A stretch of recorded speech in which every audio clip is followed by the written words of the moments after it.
जैसे ही मनुष्य को जीवन मिलता है, वो जन्म लेता है, वैसे ही दुख शुरू हो जाते हैं, चिंताएं शुरू हो जाती है। सनातन धर्म ये कहता है कि अगर मनुष्य को इन तीनों लोकों से मुक्ति चाहिए तो उसे जीवित रहते हुए मोक्ष को प्राप्त करना होगा, क्योंकि मोक्ष को प्राप्त करने के बाद मनुष्य पुनर्जन्म से मुक्ति पा लेता है और उसे ईश्वर की प्राप्ति होती है। मुक्ति भी दो प्रकार की होती है, एक है अनित्य और दूसरी है नित्य। अनित्य मुक्ति वो होती है जिसमें दुखों से मुक्ति कुछ देर के लिए प्राप्त होती है, कुछ क्षणों के लिए आपको मुक्ति मिल जाती है। जैसे अगर कोई व्यक्ति 1 घंटे तक ध्यान लगा कर रखते हैं तो वह शायद 1 घंटे के लिए दुखों से मुक्त हो जाते हैं, लेकिन ये ध्यान समाप्त होने के बाद ये दुखों का चक्र उनके जीवन में वापस लौट आता है। उसी प्रकार से अगर आपको धन की प्राप्ति होती है तो उससे धन प्राप्ति की खुशी, आप कोई नया मकान खरीदते हैं, गाड़ी खरीदते हैं तो उससे खुशी, या किसी भी भौतिक वस्तु को पाने की खुशी, किसी भी सफलता को पाने की खुशी अस्थायी होती है। और ये सब खुशियां पाने के बाद भी आप कुछ समय के बाद वापस उसी चिंता में घुलने लगते हैं और ये खुशियां आपके लिए अनित्य मुक्ति साबित हो जाती है।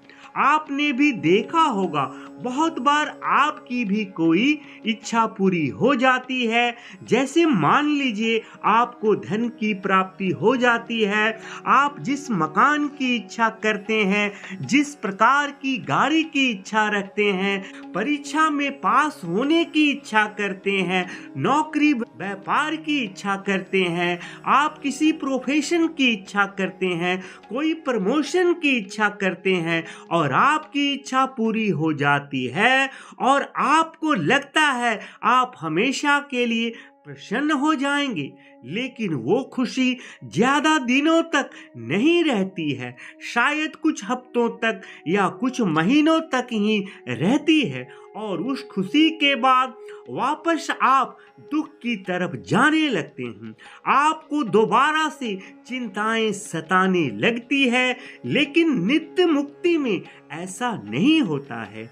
नित्य मुक्ति वो होती है जिसमें इंसान सदैव के लिए दुखों से मुक्त हो जाता है और इसी मुक्ति को मोक्ष कहते हैं। कई बार ये भी कहा जाता है कि जब जन्म या मरण के इन चक्र से आपको मुक्ति मिल जाती है तो ही आपको दुख से और चिंताओं से मुक्ति मिल जाती है। मोक्ष की आवश्यकता मनुष्य के चित्त को उस स्थिति में ले जाती है जहां मृत्यु का ना भय रहता है, ना संशय रहता है, ना संसार की चिंता रहती है, ना भूख और प्यास का एहसास होता है। और जब मनुष्य सुख दुख, अंधकार और प्रकाश, सर्दी और गर्मी और किसी भी प्रकार के प्रभाव से मुक्त हो जाता है तो वह मोक्ष को प्राप्त कर लेता है। और यही कारण है कि जो लोग मोक्ष की तलाश में होते हैं वह हर प्रकार के मोह और माया को त्याग देते हैं। उन्हें ना सुख से कोई खुशी होती है, ना ही दुख से दुखी होते हैं। बहुत सारे लोग ये भी जानना चाहेंगे कि सनातन धर्म में मोक्ष को इतना आवश्यक क्यों बनाया गया है, क्यों बताया गया है। तो इसका जवाब वेदों में लिखा गया है। वेदों के अनुसार मनुष्य को उसके कर्मों के अनुसार 3 लोकों में स्थान मिलता है। पुण्य कर्मों के लिए स्वर्ग लोक मिलता है, पाप के कर्मों के लिए नरक लोक मिलता है और पुण्य और पाप के मिश्रित कर्मों के लिए संसार लोक मिलता है। और इसी प्रकार से पुनर्जन्म के कारण मनुष्य का दुख कभी भी समाप्त नहीं होते।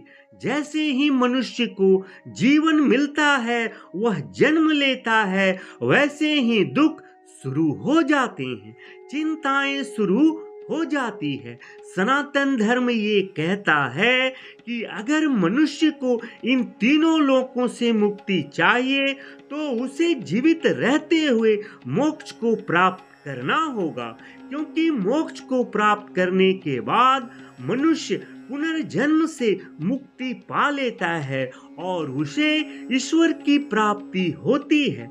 संक्षेप में कहें, जीवित रहते हुए जो व्यक्ति सभी तरह के मोह माया से मुक्त हो जाता है, उसे स्वर्गलोक, नरकलोक और संसार लोक की जगह उसे परमात्मा के पास स्थान मिलता है और वो हमेशा के लिए कर्म बंधन से स्वतंत्र होकर दुखों से मुक्त हो जाता है। और यही है मोक्ष, और यही कारण है कि दुनिया भर के जितने भी लोग मोक्ष की अवधारणा को समझते हैं, उन्हें ये लगता है कि मनुष्य का जीवन बिना मोक्ष के दुखों से हमेशा घिरा रहेगा। तब वे मुक्ति के मार्ग पर निकलते हैं और इनमें भी नित्य मुक्ति से वो मोक्ष को प्राप्त करना चाहते हैं। मोक्ष को प्राप्त करने का एक ही मार्ग है और वो है ध्यान। ध्यान से मनुष्य खुद को सभी प्रकार के मोह माया से अलग कर सकता है और अपनी आत्मा को शुद्ध स्वरूप में ला सकता है। और अगर आप ध्यान लगाते हैं और अपने मन को शुद्ध कर लेते हैं, तब आपके कर्मों में भी शुद्धि आती है। अगर कर्म शुद्ध होगा तो मन भी शुद्ध होगा, और मन शुद्ध हुआ तो फिर आपको मोक्ष प्राप्त हो सकता है। ऐसा माना जाता है कि मोक्ष की अवस्था में आत्मा और परमात्मा एक हो जाते हैं और मनुष्य की चित्त को अनंत आनंद और खुशी प्राप्त होती है। और यही कारण है कि संत और सन्यासी मोक्ष को प्राप्त करने के लिए निकलते हैं और वो अपने आप में हमेशा खुश रहते हैं। उन्हें आत्मा के आनंद के लिए भौतिक वस्तुओं की कभी आवश्यकता नहीं पड़ती है।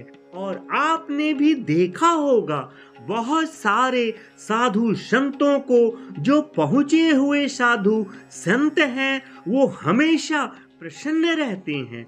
उनके पास कोई भौतिक वस्तु नहीं है, उनके पास ना घर है, ना संपत्ति है, ना बड़ी बड़ी गाड़ियां हैं, ना बड़े बंगले हैं, ना बैंक बैलेंस है और ना ही शानदार महंगे कपड़े हैं, फिर भी वो इतने प्रसन्न रहते हैं।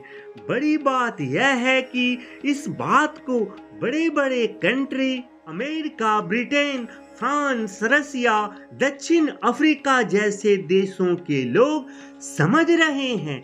इस मोक्ष की प्राप्ति के लिए यहाँ आ रहे हैं, लेकिन अपने देश के बहुत सारे लोग आज भी सनातन धर्म की संस्कृति का मजाक उड़ाते हैं, उन्हें अंधविश्वास मानते हैं और उन्हें लगता है कि मोक्ष की अवधारणा खोखली है और मोक्ष जैसी कोई चीज कोई है ही नहीं। आज भी आपको भारत देश के अंदर हिंदू धर्म को मानने वाले ऐसे बहुत सारे लोग मिल जाएंगे जो ये कहते हैं कि किसी भी नदी में स्नान करने से आखिर पाप कैसे धुल सकते हैं, मिट सकते हैं। लेकिन दूसरे देशों से आए लोग भारतवर्ष की हजारों वर्षों पुरानी सनातन संस्कृति में पूरा विश्वास रखते हैं और उनका कहना है कि बिना पाप धोए मोक्ष की प्राप्ति नहीं हो सकती है। और वो प्रयागराज के महाकुंभ में अपने पाप कर्मों को धोकर और पुण्य कर्मों को हासिल करके भी मोक्ष पाना चाहते हैं। हर हर महादेव। जय भोलेनाथ।